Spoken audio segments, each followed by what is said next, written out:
अब तक तो सबक सिखा चुके होगे तुम उसे। खुश आमदीद सबीहा साहिबा। इस वक्त शर्फ मुलाकात दी आपने, वाह भाई वाह, क्या बात है, खुश आमदीद। वैसे आज भी बहुत खूबसूरत लग रही है सबीहा खातून। हसन, ऑफिस से कुछ खास मेहमान आने वाले हैं, तुम इस तरह सामने ना आना, ठीक है? क्यों? आखिर कल तुम मेरे साथ मेरी बीवी बन के जाओगी ना? हाँ, तो मतलब सब सच था? भाई हमने फुटेज की छानबीन कर ली है। उस आदमी का पीछा भी किया।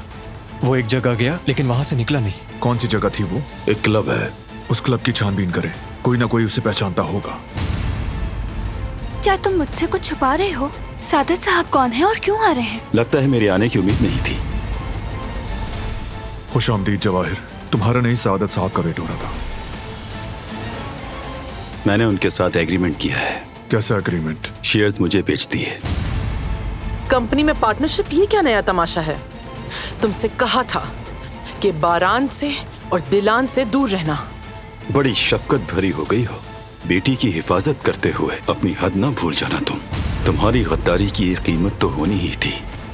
तुम अपनी अकल पर बहुत एतमाद करते हो। एक बात याद रखना, अकेली जहानत ही किसी जंग में फतह दिलाने के लिए काफी नहीं होती है जवाहिर। जंग गैरत से और मर्दानगी से जीती जाती है। लेकिन ये तुम क्या जानो, चेकमेट।